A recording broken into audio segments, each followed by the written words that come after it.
नमस्कार मंडळी, मी सौ श्रेयसी कर्वे.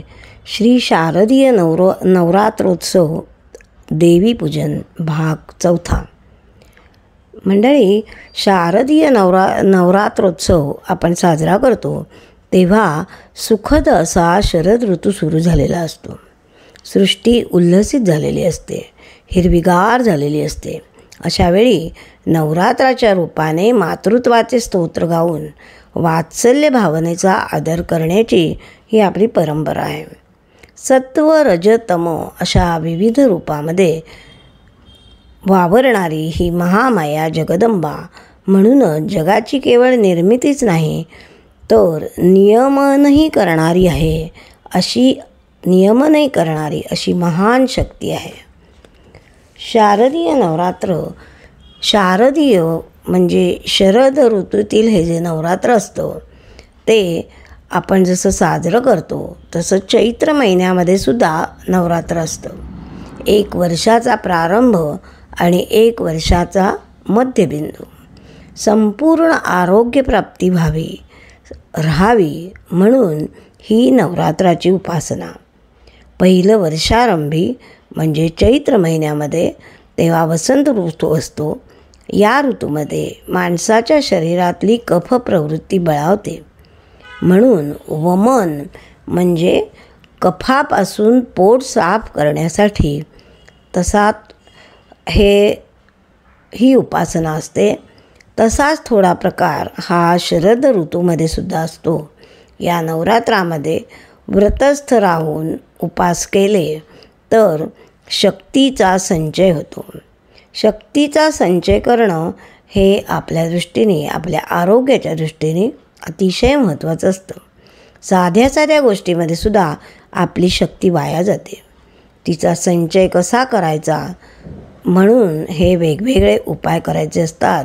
हे मनोमन जाणून आपण या देवीच्या विशाल रूपापुढे नतमस्तक होऊया. आणि आता पुढे बघूया देवी सरस्वती. आता वंदू सरस्वती.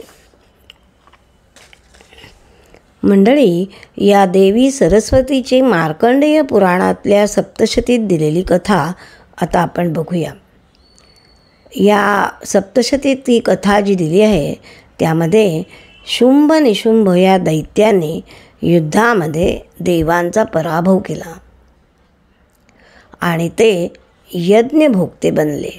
मग देवांनी हिमालयावर जाऊन पार्वतीची स्तुती आरंभली. त्यावेळी लगेचच पार्वतीच्या शरीरकोशामधून जी देवी प्रकट झाली तीच महासरस्वती होय. तिचे शुंभ निशुंभांशी युद्ध करून तिने त्यांना त्यामध्ये ठार मारलं. अशा प्रकारे या आदिशक्तीने दैत्यांचा संहार केल्यानंतर देवांना कायमचं अभयवचन देऊन ठेवलं. इत्थं यदा यदा बाधा दानवोत्था भविष्यति तदा तदा वतिर्याहं करिष्याम्यरी संक्षयम.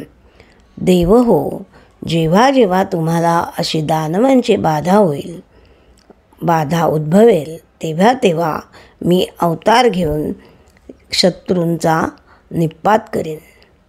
मंडळी, ही सरस्वती ही वीणा वरदंड मंडित करा अशी आहे. ती बुद्धीचे मालिन्य नष्ट करणारी आहे. तिच्या एका हातामध्ये ज्ञानाचं वाहन असं पुस्तक आहे. तात्पर्य असं की जे उन्नत आहे त्या सगळ्यांची ती स्वामिनी आहे. तिच्या मते प्रत्येकाने ज्ञान संपादन करणं आवश्यक आहे. अशी ही सरस्वती म्हणजे महासरस्वती, तिने आपल्याला सद्बुद्धी द्यावी अशी प्रार्थना आपण पूर्वापारच करीत आलो आहोत.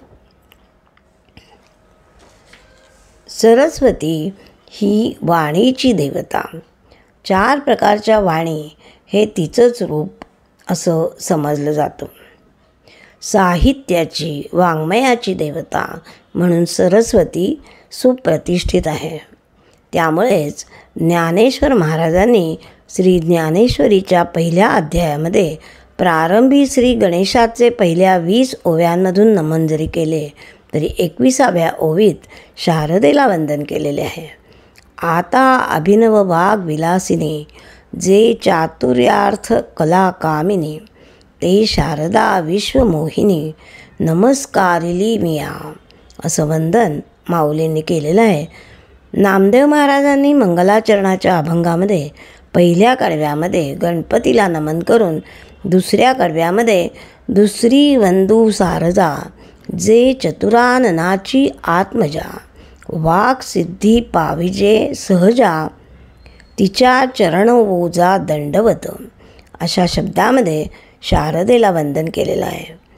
एकनाथांनी देखील भागवताच्या प्रारंभी श्री गणेशाला नमन केल्यानंतर 18 ओव्यांमधून आता वंदू सरस्वती म्हणून शारदेला नमन केलं आहे. नाथांनी सरस्वती, अंबा, भवानी अशा वेगवेगळ्या रूपातील देवीला अनेक रचनांमधून स्तवले आहे. तुकोबांनीही मंगलाचरणामध्ये गणपतीला नमिलं असलं तरी शारदेलाही नमिलं आहे. कसे ते पाहूया उद्याच्या भागात. जय श्रीराम.